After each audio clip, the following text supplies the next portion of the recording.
اندر جل رہا ہے، میری زندگی کا مقصد یہ تو نہیں تھا، میری زندگی کا مقصد تو قرب الہی کا حصول تھا۔ حضرت نظر کیجئے، میری یہ خواہش دب جائے اور میری آرزوؤں کے اندر رب کا قرب بس جائے، مقصود تو یہ تھا ہمارا۔ لیکن آج ہم اگر دھوکہ کھا رہے ہیں تو اس لیے کھا رہے ہیں کہ ہماری وہ آرزو ہی نہیں ہے، ہم اپنی اس سفلی آرزو کی تکمیل کے لیے اس کے پاس جا رہے ہیں، تو پھر آپ اس کے لیے اپنی خواہش کے لیے جا رہے ہیں اور وہ اپنی خواہش کا اسیر تمہیں بنا لیتا ہے اور وہ پھر تمہارے جذبات سے کھیلتا ہے اور تم جو ہے وہ اس کی طریقت سے کھیلنا چاہتے ہو اور وہ تم سے کھیلنا چاہتے ہیں۔ اب اس کھیل میں کون غالب آتا ہے؟ کبھی وہ غالب آتا ہے، کبھی تم غالب آتے ہو، اور اگر تم مغلوب ہو جاؤ تو پھر شور کرتے ہو، جی اللہ کے بندے ایسے ہوتے ہیں، اللہ کے بندے ایسے ہوتے ہیں۔ سچ بتا کہ تو نے اللہ کے بندے کی قربت حاصل کی تھی یا خواہش نفس کے لیے وہاں گیا تھا؟ اگر خدا کی قربت کے لیے جاتا تو خدا تجھے کبھی بھی محروم نہ رکھتا، خدا تجھے مالا مال کرتا، وہ سچی طلب کبھی ضائع نہیں کرتا۔ اعلیٰ حضرت نے وہ واقعہ لکھا ہے ملفوظات کے اندر کہ وہ ایک آدمی سچی طلب لے کے نکلا اور کہنے لگا مجھے مرشد برحق چاہیے، اور روز نکلتا ہے اسے ملتا ہی نہیں ہے۔ ایک دن پکا ارادہ گھر سے کر کے نکلا، رات کا موقع تھا، آج میں نے مرشد کامل تو تلاش کر کے چھوڑنا ہے، جو بھی مرضی ہو۔ آنکھوں میں آنسو ہیں، دل میں جذبات کا تلاطم ہے۔ سحری کا وقت تھا، کوئی چور چوری کر کے آ رہا تھا اور اس کو کہنے لگا کہ آپ میرے مرشد ہیں، آپ مجھے بیعت کیجیے۔ اس نے کہا میں چور ہوں۔ اس نے کہا نہیں نہیں تم میرے مرشد ہو۔ اس نے ضد کی کہ جناب میں چور ہوں۔ اس نے کہا نہیں تم میرے مرشد ہو۔ تو اس نے اتنی ضد کی، اس کا دامن پکڑ لیا، چھوڑتا ہی نہیں ہے۔ اس نے لاکھ کہا اللہ کے بندے میں چور ہوں، میں چور ہوں، میں چور ہوں، میں ڈاکو ہوں، میں چور ہوں۔ اس نے کہا نہیں نہیں تم میرے مرشد کامل ہو۔ تو جب اس نے جان نہیں چھوٹ رہی تھی اس چور کی، اس نے کہا دن چڑھ گیا تو میں پکڑا جاؤں گا۔ اس نے کہا اچھا پھر تم مجھے مانتے ہو تو پھر میرا انتظار کرو، میں آتا ہوں۔ اب کیا ہوا کہ وہ چلا گیا اور اس نے جانا تھا وہ چلا گیا، اور اس کی طلب سچی تھی، وہ وہاں بیٹھ گیا، سارا دن گزار دیا۔ لوگ کہیں پگلے پتہ نہیں کون تھا، آیا اور چلا گیا۔ کہا نہیں مرشد جھوٹ نہیں بولتا، طلب اس کی سچی تھی۔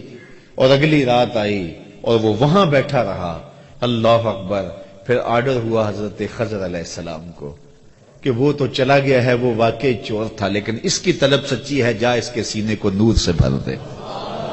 طلب سچی محروم نہیں ہوتی، ہماری طلب سچی نہیں ہے، ہماری آرزویں سچی نہیں ہیں، ہم خواہشات کے خود اسیر ہیں، اور پھر جو خواہشات کے اسیر ہے اس کا شکار ہوتے ہیں، اور اس لڑائی میں کون جیتتا ہے اور کون ہارتا ہے یہ پھر الگ تماشا لگتا ہے۔ اس لیے ہمیں سچائی کی تلاش میں نکلنا چاہیے، اور وہ قرآن نے ضابطہ دیا ہے الذین آمنوا وکانوا یتقون۔ ایک ایمان ہے اور دوسرا تقوی ہے۔ میری اس گفتگو سے یہ مفہوم کبھی نہ نکالا جائے کہ میں شاید کرامت کی تردید کر رہا ہوں۔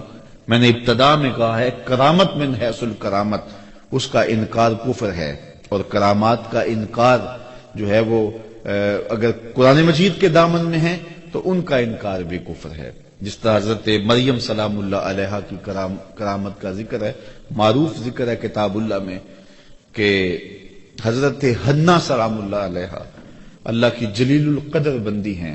یہ سورہ آل عمران ہے، یہ اس عظیم المرتبت خاندان کے نام پر منسوب ہے۔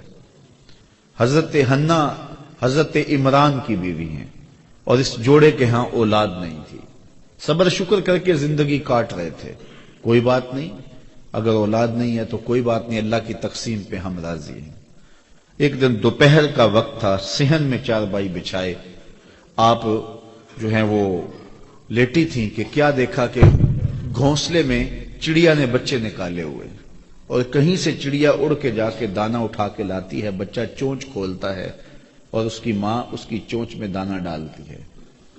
بچے اور ماں کا یہ پیار دیکھا تو حضرت حنا کا دل چوٹ کھا گیا، اور عرض کی مالک تو نے جانوروں کو بھی بچے دیے ہیں اور وہ بھی ان سے پیار کرتے ہیں، تو میں اولاد سے محروم ہوں، میرے مالک اگر تو مجھے اولاد دے تو بیت اللہ کے لیے اسے وقف کر دوں گی۔ اللہ نے ان کی گود ہری کر دی۔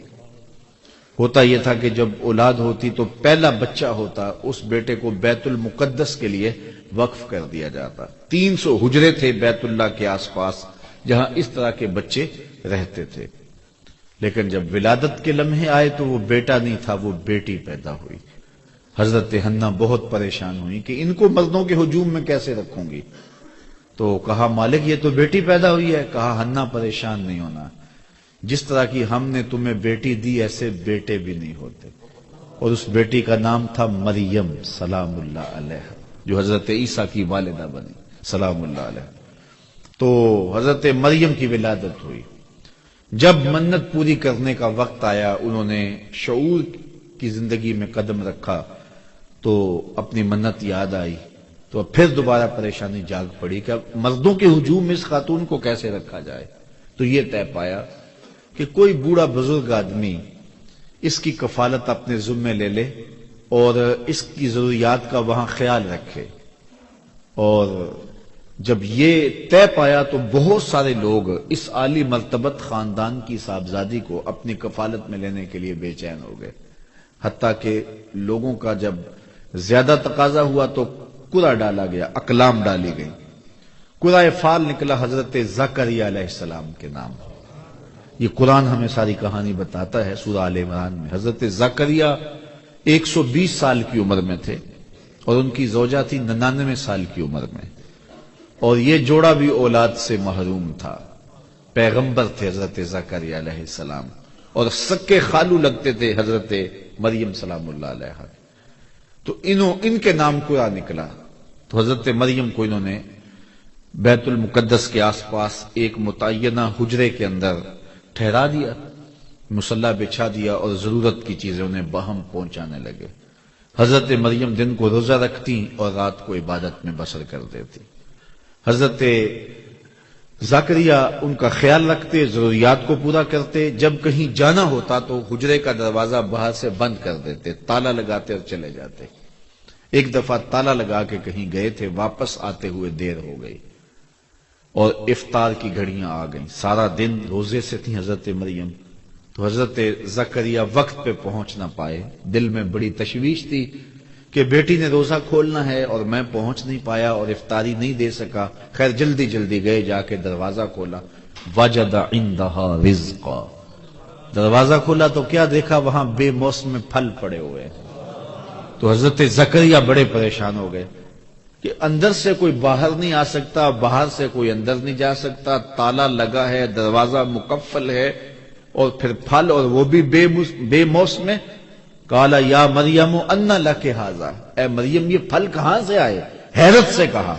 تو حضرت مریم نے جواب دیا کہ یہ میرے رب نے مجھے عطا کیے اور وہ جس کو چاہتا ہے بغیر حساب کے عطا کرتا.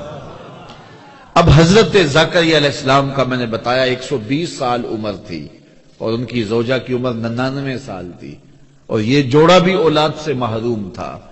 اب بے موسم پھل جب حجرہ مریم میں اترتے ہوئے دیکھے تو حضرت زکریا کا دل بھی چوٹ کھا گیا. ہنالک دعا زکریا ربہ. حضرت زکریا نے وہیں کھڑے ہو کے دعا مانگنا شروع کر دی. مالک جب تو اپنی بندی کو بے موسم پھل دے سکتا ہے تو مجھے بے موسمی اولاد نہیں دے سکتا؟ میرے شجر عمر پر بھی اولاد آنے کا موسم بیت گیا ہے، لیکن یہاں بے موسم پھل تو نے دیے ہیں تو مجھے بھی اولاد کا پھل بے موسمہ تو عطا کرنے پہ قادر ہے. وہیں کھڑے ہو کے حضرت سیدنا زکریا دعا مانگنے لگے. پھر کیا ہوا؟ ان کی دعا رد کر دی گئی. کس عمر میں دعا مانگ رہے ہو؟ کہاں مانگ رہے ہو؟ بیت اللہ سامنے ہے، صخرہ کے پاس کیوں نہیں جاتے؟ حجرہ مریم میں ایک ولیہ کے پاس کیوں مانگ رہے ہو؟ نہیں، بلکہ کیا ہوا؟ فنادتہ الملائکہ. وہ ابھی وہو قائم یصلی فی المحراب، وہ وہاں حجرے میں کھڑے ہو کے دعا مانگ ہی رہے تھے کہ فرشتوں نے آ کے ندا دی ان اللہ یبشرک بیحییٰ. اے زکریا تمہیں مبارک ہو، ہم تمہیں یحییٰ کی بشارت دیتے. تو بے موسم پھلوں کا آنا یہ کرامت ہے اللہ کی ولیہ حضرت مریم سلام اللہ علیہا کی. اور پھر یہ بات سمجھ میں آئی کہ جہاں اللہ کی رحمتیں اترتی دیکھی جائیں وہاں دعا مانگی جائے اور وہاں مانگی ہوئی دعائیں پھر رد نہیں ہوتی ہیں. اور حضرت زکریا وہاں کھڑے ہو کے دعا مانگتے ہیں. تو اولیاء اللہ کی کرامتیں بھی برحق، اور پھر اگر اولیاء اللہ کی قربت میں جا کے ہم رب سے دعا مانگیں تو لوگ کہتے ہیں یہ شرک ہو گیا. یہ شرک نہیں ہوا. جہاں رحمتوں کو اترتا دیکھیں وہاں دعا مانگی جاتی ہے، اور وہاں دعا مانگی جائے تو پھر رد نہیں کی جاتی. اللہ اکبر. اور آئیے قرآن مجید میں اللہ نے ایک دوسرا واقعہ بیان کیا ہے. حضرت سلیمان علیہ السلام جلیل القدر نبی ہے، اور آپ کا تخت ہوا پہ اڑتا تھا، پوری دنیا پہ حکومت کی ہے۔ آپ کے درباری پرندوں میں سے ایک پرندے کا نام ہدہد تھا، اور وہ مختلف جگہوں کی خبریں لا کے آپ کو دیا کرتا تھا۔ قاصد پرندہ تھا آپ کا۔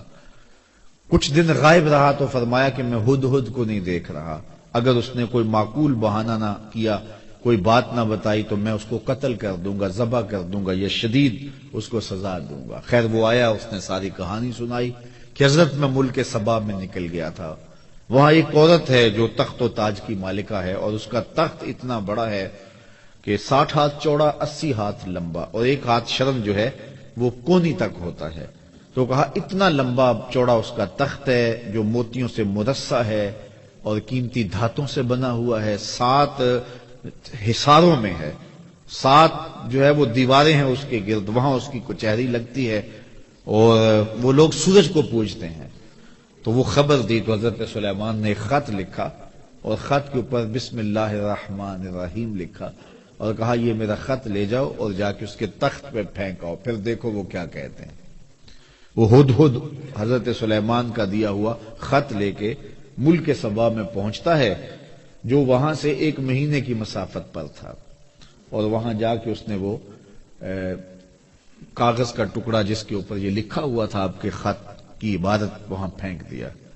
اس خاتون نے جب خط اٹھایا، دیکھا کہ پرندہ پھینک گیا ہے، تو کہتے ہیں نبوت کا جلال ہوتا ہے، تو جو ہی اس نے خط کو پکڑا تو اس کا بدن کانپنے لگا۔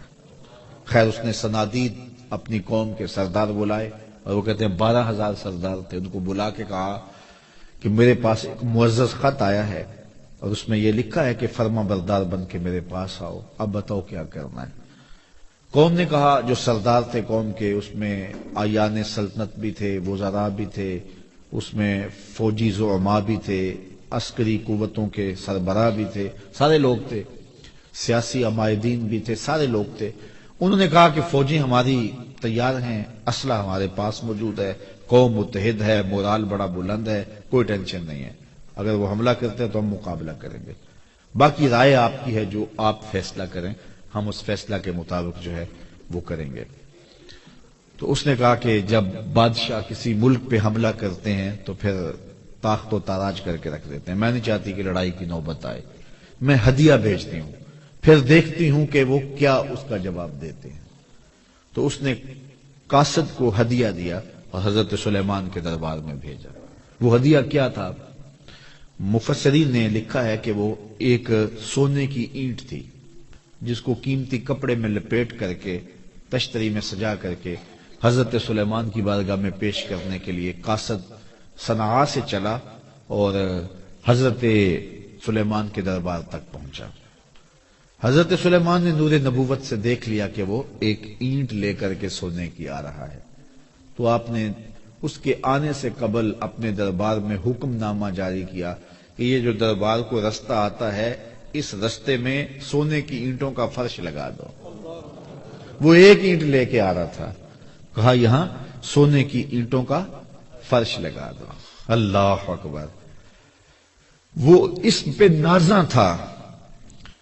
حضرت عمر فاروق رضی اللہ تعالیٰ عنہ کے زمانے میں جب ایران فتح ہوا تو ایران کی جو عجوبہ روزگار چیزیں تھیں، ان میں سے ایک چیز جو تھی جس پہ انہیں ناز تھا، جس پہ انہیں فخر تھا، وہ کیا تھا؟ بہار چین۔ ایک قالین تھا اور وہ اتنا قیمتی تھا اور وہ دربار شاہی میں بچھا ہوا تھا، اگر کسی کو اس قالین پہ بیٹھنا مل جاتا تو ساری زندگی ناز کرتا، میں بہار چین پہ بیٹھا ہوں جی۔ اور جب فتح ہوا ایران تو بہار چین بھی جو ہے وہ مال غنیمت میں آیا، تو اب مشورہ ہوا کہ اس بہار چین کو کہاں رکھا جائے، تو کسی نے کہا جی مسجد نبوی میں بچھا دیا جائے، ریاض الجنہ میں بچھا دیا جائے، کسی نے کہا کہ نہیں ایسے کیا جائے، کسی نے ایسے کیا جائے۔ حضرت عمر نے کہا میری رائے پوچھتے ہو؟ کہا جی۔ کہا اس کو مسجد کے باہر جہاں جوتیاں اتاری جاتی ہیں وہاں پھیلا دو، جب لوگ آئیں اور یہاں جوتے صاف کریں اور پھر مسجد میں آئیں، اور پھر ایسے ہی ہوا۔ وہ بہار چین جس پہ بیٹھنا لوگوں کے لیے باعث فخر تھا، کہا اس کو مسجد سے باہر بچھا دو تاکہ لوگ یہاں جوتے اتاریں تو آگے آئیں۔ اسلام ان چیزوں کو اہمیت نہیں دیتا ہے، تو وہ اینٹ پہ ناز کر رہے تھے، کہا یہاں فرش بچھا دو۔ اللہ اکبر! اور جب وہ وہاں پہنچا تو اس نے دیکھا، اور وہ کیا ہدیہ پیش کرتا، خیر حکم شاہی تھا، وہ ہدیہ لے کر آیا۔ تو حضرت سلیمان نے کہا کہ تم اپنے ہدیے پہ خوش ہوتے ہو، میں تمہارا ہدیہ لینے والا نہیں ہوں، اطاعت کر کے آ جاؤ ورنہ جنگ کے لیے تیار ہو جاؤ۔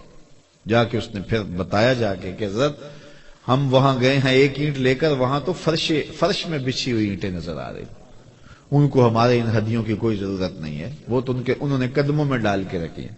خواجہ نظام الدین اولیاء کے پاس علاء الدین خلجی آتا تھا، اس کی آرزو تھی کہ میں ان سے ملاقات کروں، آپ ملاقات نہیں کرتے تھے۔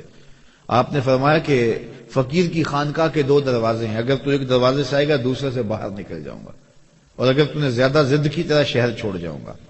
خیر وہ آ ہی گیا تو خادموں نے آپ سے ملنے نہ دیا، پہرے دار کھڑے ہو گئے، تو اس نے سمجھا کہ یہ فقیر مر جائیں گے لیکن اپنی ڈیوٹی سے نہیں ہٹیں گے، تو اس نے کہا اچھا میں استبل حضرت کا دیکھنا چاہتا ہوں، حضرت کی خان کا دیکھنا چاہتا ہوں۔ تو جب استبل میں پہنچا تو جو گھوڑے تھے ان کی زنجیریں سونے کی تھی اور جو میخیں تھیں قلعے تھے وہ چاندی کے تھے، تو بڑا حیرت زدہ ہوا اور اس کو شرارت سوجی۔ اس نے کاغذ کے ٹکڑے پہ لکھا یہ کیا ہوا، فقیروں کے پاس بھی سونا چاندی اور بادشاہوں کے پاس بھی سونا چاندی، اور یہ کاغذ کا ٹکڑا اندر بھیجا۔ حضرت نظام الدین اولیاء نے دیکھا، اس کی پشت پہ لکھ کے دوبارہ بھیجا۔ فرق یہ ہے کہ بادشاہ خزانوں میں سنبھال کے رکھتے ہیں، فقیر گھوڑوں کے قدموں میں ڈال کے رکھتے ہیں۔ تو وہ لپیٹ کے اندر ایک سونے کی اینٹ کو لا رہے تھے اور یہاں راہوں میں اینٹیں بچھی ہوئی تھیں۔ کہا کہ انہیں ہدیے کی کوئی لوڑ نہیں ہے، اور وہ تو راہوں میں اینٹیں بچھائے ہوئے ہیں، تو اطاعت قبول کرنی ہوگی یا جنگ کے لیے تیار ہونا پڑے گا، یہ ان کا پیغام ہے۔ تو پھر بلقیس، ملکہ بلقیس تھی یہ ملک سبا کی بادشاہ، اس نے کہا کہ میں خود جاتی ہوں اور جا کے ان کی اطاعت قبول کرتی ہوں، اور پھر وہ اطاعت قبول کرنے کے لیے حضرت سلیمان کی بارگاہ میں حاضر ہونے کے لیے صنعاء سے چلی اور حضرت سلیمان کے پاس آئی۔ جب حضرت سلیمان کے دربار کے بالکل قریب آ گئی، سادہ لفظوں میں کہہ لو یوں بائی پاس کے قریب آ گئی، تو آپ دربار میں بیٹھے، صبح کا وقت تھا، آپ کے درباری حواری بیٹھے تھے۔ آپ نے فرمایا کہ میرے درباریوں، ملکہ بلقیس آ رہی ہے اور اسے اپنے تخت پہ بڑا ناز ہے، کوئی ہے جو اس کے آنے سے قبل وہ تخت لے آئے؟ جس طرح وہ اینٹیں بچھائی تھی، اینٹیں لے کر آئے تھے، جو جس تخت پہ ناز ہے وہ تخت ہی لا کے اس سے قبل قدموں میں رکھ دیا جائے۔ تو اب تخت 1 مہینے کی مسافت پہ تھا، اور کوئی چھوٹا نہیں تھا، کوئی ڈبیا نہیں تھی کہ جیب میں ڈال کے لے آنی ہے، اگر ڈبیا بھی ہو پھر بھی 2 مہینے چاہیے۔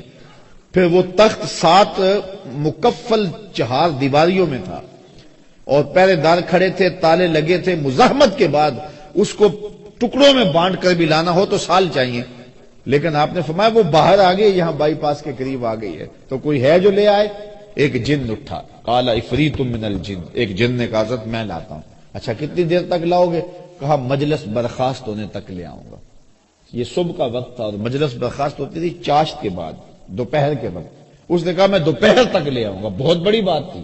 1 مہینہ جاتے لگتا تھا، 1 مہینہ آتے لگتا تھا، 60 ہاتھ چوڑا تھا، 80 ہاتھ لمبا تھا، کئی ہاتھ موٹا تھا، قیمتی دھاتوں کا بنا تھا۔ اس نے کہا میں طاقت بھی وار بھی ہوں اور دیانت دار بھی ہوں، اس کا ایک موتی بھی ضائع نہیں ہونے دوں گا، اور دوپہر تک لا کے آپ کے قدموں میں رکھ دوں گا۔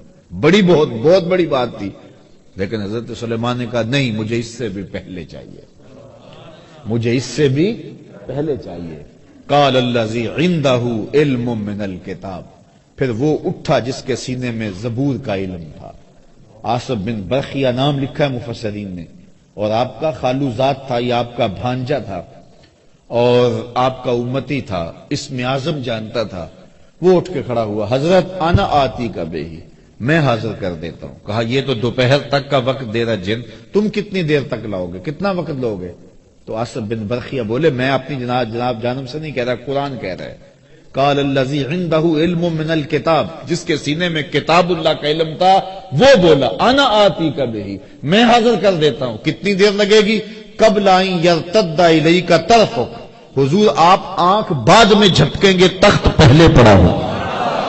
اور حضرت سلیمان نے ابھی آنکھ نہیں جھپکی، تخت سامنے پڑا ہوا تھا۔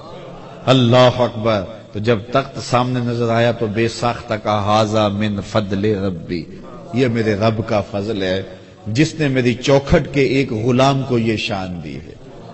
یار جس نبی کے غلام کی یہ شان ہے، جس نبی کے مقتدی کی یہ شان ہے کہ وہ اتنی مسافت سے اتنا بڑا تخت، یہ قرآن ہے، اس کا انکار بھی نہیں کیا جا سکتا، آنے واحد میں لا کے قدموں میں رکھ دیتا ہے۔ ایک بدبخت نے کہا ہے کہ یہ تمثیلی واقعہ ہے، یہ سمجھانے کے لیے بات بیان کی ہے، نفس الامر میں ایسا نہیں ہوا، جبکہ قرآن تمثیلی واقعات نہیں بیان کرتا، یہ حقیقت ہے۔ وہ تخت بلقیس آیا، آنے واحد میں آیا، قرآن کہتا ہے سامنے پڑا ہوا تھا، اور حضرت سلیمان نے کہا یہ میرے رب کا فضل ہے کہ جس نے میرے مقتدی کو یہ شان دی، یا جس کے مقتدی کی یہ شان ہے، حضرت سلیمان کے مقتدی کی یہ شان ہے کہ 1 مہینے کی مسافت سے تخت بلقیس لا کے آنکھ جھپکنے سے قبل قدموں میں حاضر کر دیتے ہیں، اور خود مقتدی بن کے حضرت سلیمان جس نبی کے پیچھے کھڑے تھے مسجد اقصی میں، اس مقتدا کی شان کا عالم کیا ہوگا۔ یہ شان ہے خدمت گاروں کی سرکار کا عالم، اور یہ بات طے ہے جس طرح حضور نبیوں سے افضل ہیں، حضور کی امت باقی امتوں سے افضل ہے، اسی طرح حضور کی امت کے ولی باقی امت کے ولیوں سے افضل ہیں۔ تو اگر تخت بلقیس آنے واحد میں حضرت آصف بن برخیہ حاضر کر دیتے ہیں، تو اگر امت مصطفیہ کے کسی ولی کی کوئی ایسی کرامت بیان ہوتی ہے تو پھر چی بجبی کیوں ہو جایا جاتا ہے؟ کیوں حضور کی عظمت، حضور کے امتیوں کی اور حضور علیہ السلام کی امت کے اولیاء کی عظمت کا کیوں انکار کر دیا جاتا ہے؟ کابل میں بھیڑ بنی ہوئی تھی، لوگوں کا ہجوم تھا، شاہی خادموں سے ایک لونڈی گزرتے ہوئے اس نے کہا یہ کیا تماشا ہے، کیوں لوگ کھڑے ہیں؟ لوگوں نے کہا یہ تماشا نہیں ہے، یہ شاہ نقشبند بخاری آئے ہیں بخارے سے، اور لوگ ان سے اکتساب فیض کر رہے ہیں۔ تو کہا یہ لوگ کون ہوتے ہیں؟ کہا یہ باطن کے طبیب ہوتے ہیں، من کی امراض دور کرتے ہیں۔ اور کہا سنو، اوکھے ویلے مشکل وقت کام بھی آ جاتے ہیں۔ اس نے کہا نسبت قائم کرنے میں کیا حرج ہے؟ شیخ سے نسبت قائم کر لی، وقت گزرتا گیا، نیک تو پہلے ہی تھی لیکن شیخ کی تعلیمات کا رنگ چڑھا اور زیادہ دیانت سے کام کیا، شاہ کی نظر میں بہت زیادہ محبوب ہو گئی۔ باقی ہم اثر لونڈیوں نے حسد کیا اور چوری کر کے اس کے سامان سے برآمد کروا دیا زیور بادشاہ کا۔ بادشاہ کو بڑا غصہ آیا، میں نے اتنی محبت دی، اتنا اعتماد کیا اور میرے گھر کی چوری کی اس نے۔ حکم نامہ شاہی جاری ہو گیا کہ اس کو لے جاؤ محل کی چھت پر، چوبارے پر، اور وہاں سے جا کے دھکا دے دو تاکہ اس کے ٹکڑے ٹکڑے ہو جائے بدن کے، لوگوں کو پتہ چلے بادشاہوں کے گھر کتنے مقدس ہوتے ہیں۔ اس نے لاکھ کہا کہ میں نے چوری نہیں کی، لیکن اس میں کون سنتا تھا اس کی؟ خیر لونڈی کو چوبارے پہ لے جایا گیا اور جلاد دھکا دینے لگا تو اس کو اب یاد آیا کہ سنا ہے اوکھے ویلے پیر کام آتا ہے۔ تو اس نے بخارے کی طرف منہ کر کے کہا شیع للہ چوں گدائے مستمن المدد خواہم ز شاہ نقشبند، اللہ کے لیے میرے پیر میری مدد کو آؤ، اس سے اوکھا ویلا میرے اوپر کیا ہو سکتا ہے؟ اتنے میں جلاد نے دھکا دے دیا۔ جلاد نے جب دھکا دیا اور وہ نیچے آئی، شاہ نقشبند بخاری کے ہاتھ پھیلے ہوئے تھے، آنکھیں پھٹی کی پھٹی رہ گئیں، بے ساختہ کہا حضرت آپ کب آئے؟ فرمانے لگے تو از چوبارہ آمدی من از بخارا آمدم، تو چوبارے سے چل پڑی تھی میں بخارے سے چل پڑا۔ یہ شان ہے خدمت گاروں کی، سرکار کا عالم کیا ہوگا۔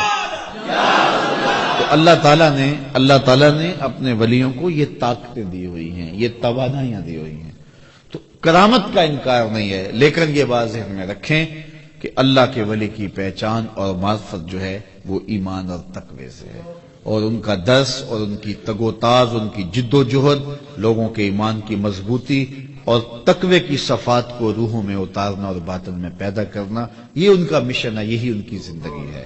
باقی راستے میں کبھی کبھی کرامات کا بھی ظہور ہو جاتا ہے، کبھی ایسا ہوتا ہے ساری زندگی گزر جاتی ہے کرامات کا ظہور نہیں بھی ہوتا۔ کتنے اولیاء ایسے گزرے ہیں جن کی کرامات ہمیں نہیں ملتی، تو اس کا مطلب ہے وہ ولی نہیں تھے، اور کتنے لوگ ہیں کہ جن کی کرامات بہت زیادہ ملتی ہیں اور وہ اس پائے کے نہیں ہیں، اس سے قبل جو گزرے ہیں وہ جلیل المرتبت جو ہے وہ مقامات پہ فائز تھے، لیکن ان کی کرامات اتنی ہمیں نہیں ملتی جتنی کرامات ہمیں بعد میں متاخرین کی ملتی ہیں، اصحاب کی اور تابعین کی اتنی نہیں ملتی۔ تو اس کا مطلب ہے ان کی کرامات نہیں تھی، زندگی میں ان کی توجہ اس سمت نہیں رہی اور لوگوں نے جو ہے وہ اس نظر سے جو ہے وہ ان کو نہ دیکھا۔ اس لیے یہ بات ذہن میں رکھیں کہ کرامات اپنی جگہ پہ برحق، لیکن کرامات کا کاروبار نہ کیا جائے۔ ہمارے صوفیہ تو یہاں تک فرماتے ہیں الکرامات حیض الرجال، کرامات مردوں کا حیض ہے۔ جس طرح ایام مخصوصہ میں عورتیں اس کیفیت کو چھپاتی ہیں، اہل اللہ نہیں چاہتے کہ ہم سے کرامات کا صدور ہو، وہ یہ چاہتے ہی نہیں ہیں۔ بلکہ حضرت شاہ نقشبند بخاری علیہ رحمہ سے کسی نے پوچھا حضرت آپ کی کوئی کرامت، تو فرمانے لگے کہ اس سے بڑی کرامت اور کیا ہے کہ اتنے گناہوں کے بعد زمین پہ چل رہا ہوں، زمین اپنے اندر مجھے دھنسا نہیں رہی۔ تو یہ ان کے جذبات تھے، یہ نہیں ہے کہ یہاں بیٹھے ہیں اور کرامات کا ظہور کر رہے ہیں۔ وہ کبھی کبھی ایسا ہوا ہے کہ پاؤں سے ٹھوکر لگی۔ حضرت شاہ نقشبند بخاری کی کبھی کیفیت ایسی بھی ہوئی کہ آپ نہر کے کنارے جا رہے تھے، کسی نے کہا حضرت اب وہ لوگ نہیں رہے کہ جن کی کرامات جو ہے وہ ان کا ظہور ہوتا تھا۔ فرمانے لگے نہیں ہیں جو آج بھی پانی کو کہیں کہ ادھر نہیں ادھر چل، تو ادھر چلنا شروع کر دے تو وہ دریا ادھر چلنا شروع ہو گیا۔ فرمایا میں نے تو ویسے ہی بات کی تھی تو چلنا شروع ہو گیا۔ تو یہ کبھی کبھی ان کی زبان سے نکلا تیر یوں تیر بہادر ہوتا ہے، اور کبھی ایسا ہوتا ہے کہ وہ کسی بات کو اللہ کی بارگاہ میں منوانے کے لیے کئی سال تک دعائیں کرتے رہتے ہیں، میرے مالک یہ کام کر دے، میرے مالک یہ کام کر دے۔ تو یہ مختلف کیفیات ہوتی ہیں۔ حضرت ابو عمار حنبلی فرماتے ہیں کن طالبا للاستقامہ لا طالبا للکرامہ، نفسک تطلب منک الکرامہ وربک یطلب منک الاستقامہ۔ کہا کرامت کا طالب نہ بننا، استقامت کا طالب بننا۔ تیرا نفس تجھ سے کرامتیں مانگتا ہے، تیرا رب تجھ سے استقامتیں مانگتا ہے۔ تو رب استقامت مانگتا ہے، رب چاہتا ہے میرا بندہ نیک ہو، صالح ہو، مشکلات میں گھبرائے نہ، صبر کے دامن کو چھوڑے نہ، واویلا نہ کرے، تکلیف آ جائے تو اس کو میرے حضور عرض کرے کہ مالک یہ دور ہو جائے، اگر دور نہیں ہوتی میری آزمائش ہے تو اس پہ صبر کرے، اس پہ حوصلہ رکھے، اور غربت میں بھی اس کو آزماؤں گا، غربت کی آزمائش میں پورا نکلے، دولت دے کے بھی آزماؤں گا، دولت کی آزمائش میں پورا نکلے۔ یہ آزمائش ہے اللہ کی، کسی کو دولت نہیں دی گئی تو یہ بھی اس کی آزمائش ہے۔ رب نے پیدا کیا بندے کو، اللہ آزماتا ہے، اس کو کچھ نہیں دیا گیا، یہ واویلا تو نہیں کرتا، اس غربت کو تماشا تو نہیں بناتا، ہاتھ تو نہیں پھیلاتا، یہ سوال کا دروازہ تو نہیں کھولتا، اس کی غربت کی آزمائش ہے۔ پھر دولت دے کے کئیوں کو آزمایا جاتا ہے، اس کو دولت دی گئی ہے، یہ دولت سے فرعون تو نہیں بن جاتا، قارون تو نہیں بن جاتا، حامان تو نہیں بن جاتا، جھوٹی خدائی کا دعوے دار تو نہیں ہو جاتا۔ بلکتے یتیموں، لاچاروں اور مجبوروں کی مدد کے لیے اس کی تجوریاں کھلتی ہیں، یا ان سسکتے لوگوں کو دیکھنے کے باوجود بھی آنکھیں موند کے گزر جاتا ہے، اس کے دل میں احساس اور نرمی اور رقت پیدا ہوتی ہے، یہ نہیں ہوتی۔ اللہ تعالیٰ دولت دے کے بھی آزماتا ہے، غربت دے کے بھی آزماتا ہے۔ اصل امتحان گاہ ہے دنیا، اور یہ دنیا جو ہے اس امتحان سے ہم سرخرو کیسے ہوں گے؟ پرچے مختلف نوعیتوں کے ہیں، کبھی پرچہ غربت کا ڈالا جاتا ہے، کبھی امارت کا ڈالا جاتا ہے، کبھی آزمائشیں، تکلیفیں، اذیتیں اور تکلیفیں دی جاتی ہیں۔ حضرت ایوب اللہ کے نبی ہیں، بیماری نے ایک عضو پہ حملہ کیا، اللہ اکبر، اور پھر جب زبان کی طرف بیماریوں کا رخ بڑھا تو کہا مالک اس بیماری زبان پر بیماری جاری نہ کرنا، یہ تیری تسبیح بولتی رہے۔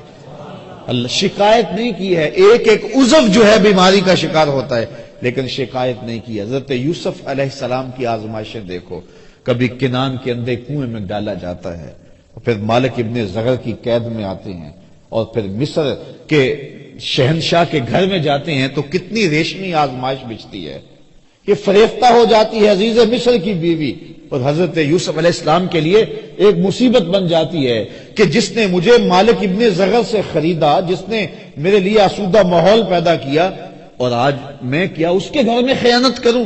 اور وہ ہے کہ وہ ڈورے ڈال رہی ہے۔ پھر وہ وقت بھی آیا، کتنی آزمائش کڑی تھی کہ ایسی آزمائشوں سے گزرنا کوئی آسان نہیں ہوتا کہ دروازے مکفل کر کے بت کے پردہ ڈال کے زلیخا بولتی ہے تعالیٰ کہ یوسف اب تو آ جاؤ، اب کوئی نہیں دیکھ رہا۔ لیکن کتنا اللہ کا نبی، کتنا عظیم المرتبت تھا کہ ان حالات کے اندر بھی آزمائش کی بھٹی میں گزر کر بھی قال معاذ اللہ، کہا میں اللہ کی پناہ میں آتا ہوں۔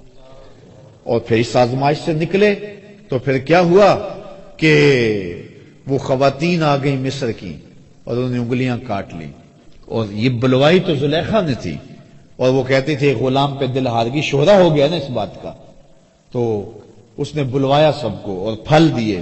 پھر حضرت یوسف تھوڑا سا نقاب سرکا کے گزرے تو وہ ساری اس فتنے میں جو ہے وہ شکار ہو گئی جس میں زلیخا شکار تھی۔ اور حضرت یوسف علیہ السلام کو ساری اپنی خواہشات پیش کرنے لگی. پہلے ایک تھی اب کئی ہو گئی, اور یہ ساری عظیم المرتبت خاندانوں کی خواتین تھی.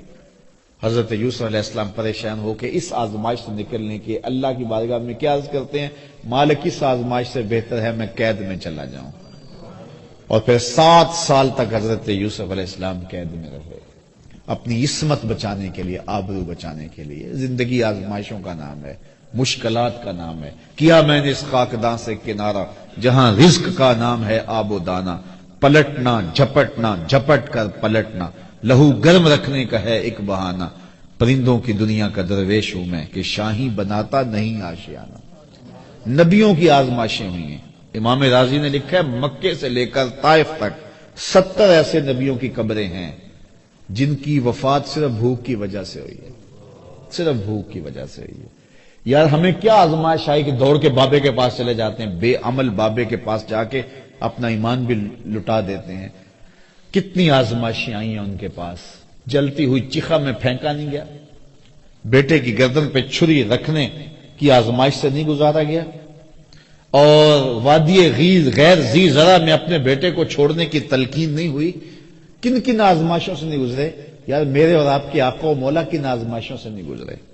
حضور کا خاندان کیا کربلا سے نہیں گزرا, بلال حبشی کیا تپتے ہوئی ریتوں پہ نہیں لیٹے, حضرت خباب بن ارت کے جسم کے لوتھڑے جو ہے وہ توڑے نہیں گئے, کیا حضرت عمار ابن یاسر کی ماں کو مکے کے بازار میں شہید نہیں کیا گیا, حضرت یاسر کو شہید نہیں کیا گیا, حضرت عمار کو پکڑ کے آگ کے کولوں پر رکھا نہیں گیا, لوگوں کے بازو اور ہاتھ کاٹے نہیں گئے. کیا کیا مصیبتیں نہیں آئی ہیں راہ خدا میں. اور ہمیں کیا ہے, تھوڑا سا کام نیچے ہوا, تھوڑے سے گاہک کام آئے تو ہم پھر دوڑ گئے اور وہ شرکی عقائد میں مبتلا ہو گئے. اپنے آپ کو مضبوط کریں, اللہ تعالیٰ پر توکل کریں, اللہ پر بھروسہ کریں. کبھی وہ دولت دیتا ہے, کبھی کم دیتا ہے, کبھی زیادہ دیتا ہے, کبھی خوشی دیتا ہے, کبھی غم دیتا ہے, کبھی مسرت دیتا ہے, کبھی خوشحالیاں دیتا ہے, کبھی بڑھاپا ہے, کبھی جوانی ہے. یہ ساری آزمائشیں ہیں. کبھی دولت کی فراوانی ہے, کبھی بیماری ہے, کبھی صحت ہے, کبھی عزت ہے, کبھی رسوائیوں کی راہوں سے گزرنا پڑتا ہے. ان سارے مقامات سے گزرے, اللہ کا شکر ادا کرے اور اپنے دامن کو کبھی داغدار نہ ہونے دے, اور اللہ پر توکل کبھی کمزور نہ ہونے دے. اگر وہ خوشی میں رکھے تو کہا مالک تیری کرم نوازی کہ تو نے مجھے خوشیاں دی, اور اگر دکھ آ جائیں تو پھر کہے مالک جے سونا میرے دکھ وچ راضی تے میں سکھ نو چلے ڈاواں. مسرتیں ہوں, مسرتیں کوئی ہجوم کے اندر بھی اس کا شکر ادا کرے, اور دکھ غم آ جائیں تو پھر بھی تکلیف محسوس نہ کرے, کوئی بات نہیں ہے. دکھ ہمیشہ تے سکھ کدائیں, دکھاں تو سکھ وارے, دکھ قبول محمد بخشا راضی رہن پیارے. میں تمہیں صرف ایک حدیث سناتا ہوں, تمہیں ٹھنڈ پڑ جائے گی. مولا کائنات سید نبی المرتضیٰ سے مروی ہے. حضور نے ارشاد فرمایا جو اللہ کے دیے گئے تھوڑے رزق پہ راضی ہو گیا, سنو ذرا ساری تقریر کا خلاصہ سمجھ لو, جو اللہ کے دیے گئے تھوڑے رزق پہ راضی ہو گیا, قیامت کے دن اللہ اس کے تھوڑے عملوں پہ راضی ہو جائے گا. چل بندے موج کر, تو میرے دیے ہوئے تھوڑے رزق پہ راضی ہے اور میں تیرے تھوڑے عملوں پہ راضی ہوں. تو بندہ ہو کے راضی ہے, ضرورت مند ہو کے راضی ہے. بچوں کے لیے دوا بھی چاہیے تھی, سر پہ چھت بھی چاہیے تھی, مشکلات سے نکلنے کی راہ بھی چاہیے تھی, لیکن انہوں نے کہا مالک میں واہ راضی ہوں, جس حال میں رکھے میں راضی ہوں. تو کہا تو بندہ ہو کے راضی ہے, تو کمزور ہو کے, ضعیف کھولے کل انسان و ضعیفا, تو ضعیف ہو کے راضی ہے, اور میں تو رب ہوں, میں تو کبھی ہوں, تو میرے دیے گئے تھوڑے رزق پہ راضی تھا, میں تیرے تھوڑے عملوں پہ راضی ہو گیا. اور جو بلائیں تکلیفیں دنیا کے اوپر آتی ہیں, حدیث میں آتا ہے, صحیح حدیث ہے, قیامت کے دن اہل بلا کو جو صلہ دیا جائے گا, جو صبر کرتے ہیں بلا پہ, جو واویلا کہتے ہیں صلہ ضائع کر لیتے ہیں, جو بلا پہ صبر کرنے والے ہیں ان کو جو صلہ دیا جائے گا تو باقی لوگ سوچیں گے کاش ہمارے جسم کو لوہے کی کینچیوں سے کاٹ دیا گیا ہوتا تاکہ اس پر ہمیں یہ بھی صلہ نصیب ہوتا. تو صاحب یہ زندگی اللہ پر توکل کرو. اگر بے بسی ہو جائے مصلی بچھا کے اس کو عرض کرو مالک یہ مشکل آ گئی ہے. یار چھوٹے چھوٹے بچوں کو مصلی بچھا کے دو, ہمارے گھر میں یہ مصیبت آ گئی ہے, تو اللہ سے مانگو, توکل کرو, اس پہ بھروسہ کرو, منت مان لو, روزوں کی منت مان لو, اور منتیں مان لو اس کے حضور, نمازوں کی منتیں مان لو, لوگوں کو کھانا کھلاؤ, حسن سلوک کرو رشتہ داروں کے ساتھ, اچھائیاں کرو تاکہ وہ مصیبت ٹل جائے. لیکن ہمارے پاس ہر مرض کا ایک الگ بابا ہے، اور اس بابے کے پاس جا کے ہم اپنا سب کچھ لوٹا دیتے ہیں۔ الیاذ باللہ ایسے ایسے جو ہے وہ اعمال کرنے کے لیے وہ کہتے ہیں کہ الیاذ باللہ۔ یہ میں نے اس تناظر میں باتیں کی ہیں کہ یہ روز سوشل میڈیا کے اوپر ہم دیکھتے ہیں اور کوئی نہ کوئی بابا منظر عام پہ آتا ہے اور پھر اس کو سامنے کیا جاتا ہے، یہ دیکھو جن لوگوں کا عقیدہ، قطعاً ہمارا عقیدہ نہیں، لیکن یہ ہمارا قصور ہے کہ ہم نے لوگوں کو جو ہے وہ زندگی گزارنے کا جو ڈھب ہے اس میں مشکلیں بھی ہیں، دھوپ بھی ہے، چھاؤں بھی ہے، اس حساب سے ہمیں انتظام کرنا چاہیے نا۔ آپ پہاڑی علاقے میں جائیں نا تو وہاں مکانوں کی چھتیں ایسی نہیں ہوتی، مکانوں کی چھتیں یوں ہوتی ہیں۔ کیوں؟ اس لیے کہ وہاں انہیں پتہ ہے برف باری ہونی ہے، برف باری ہے تو چھتیں پہلے ہی ایسے بنا کے رکھی ہیں۔ یہاں برف باری نہیں ہے تو چھتیں بالکل سیدھی ہیں۔ تو جب زندگی میں دکھ آنے ہی آنے ہیں، ہو ہی نہیں سکتا کہ نہ آئے، تو پھر ہمیں ذہن بنا کے رکھنا چاہیے۔ جب دکھ آئیں گے تو پھر صبر کا حوصلہ ہمیں ہونا چاہیے۔ یہ زندگی ہے، لقد خلقنا الانسان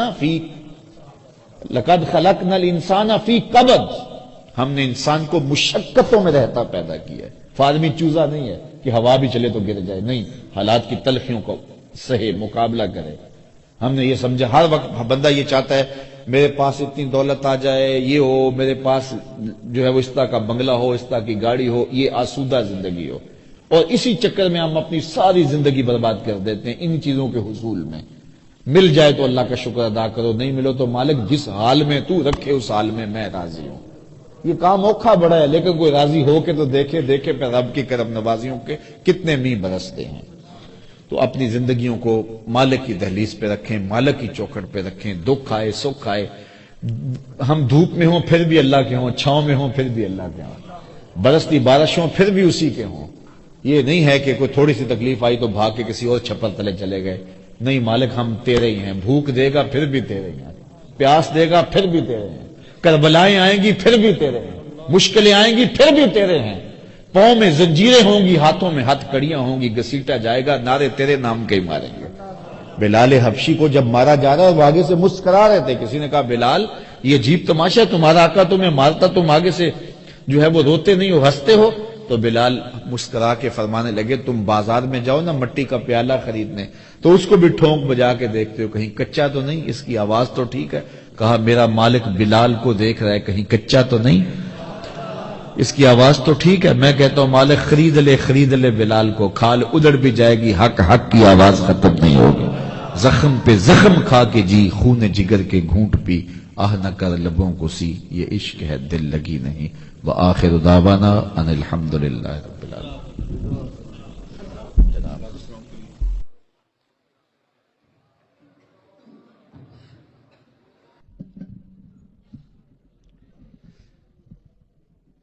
صبا در مصطفیٰ تے جا کے کمی درود و سلام میرا، صبا در مصطفیٰ تے جا کے کمی درود و سلام میرا، نبی سر جھکا کے کبھی درود و سلام میرا، تو لے کے بوسا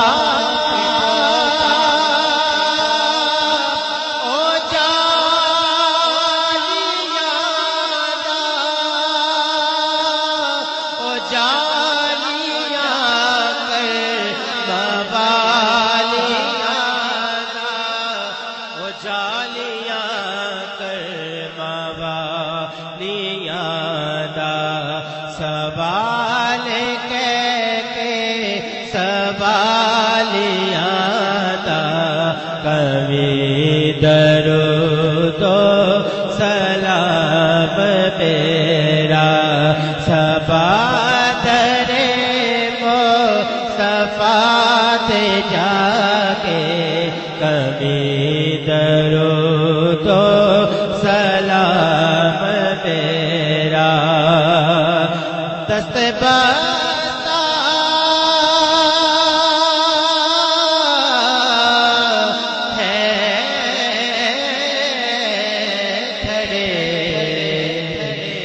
حاضر غلام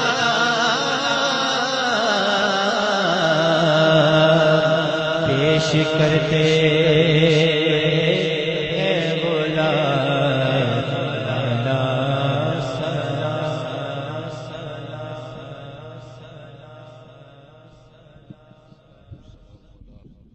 اشرف الانبیاء والمرسلین مالک اٹھے ہوئے ہاتھ کبھی خالی نہ پھیرنا، پھیلی ہوئی جھولیاں اپنی رحمتوں سے بھر دینا، بخت کی بہاریں نصیب کر دینا، مقدر کی خزائیں رخصت فرمانا۔ اے مالک، آج کی اس بابرکت محفل نور کا ایک ایک لمحہ قبول فرما، جتنے لوگ آئے ہیں سب کو برکتوں سے مالا مال فرما، گھروں میں واپس پہنچنے سے قبل اس اجتماع کی برکتیں سب کے گھروں تک پہنچا دے، ہر خیر ہر بلائی ہم سب کی جھولیوں میں ڈال دے، اس مسجد مرکز کو قیامت تک آباد رکھنا، اس کی برکتوں سے اہل علاقہ کو نفع نصیب کرنا۔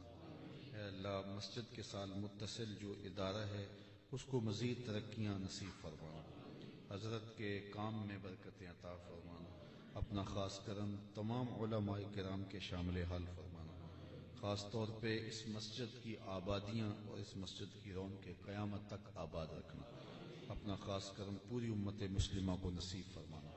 اٹھے ہوئے ہاتھ کبھی بھی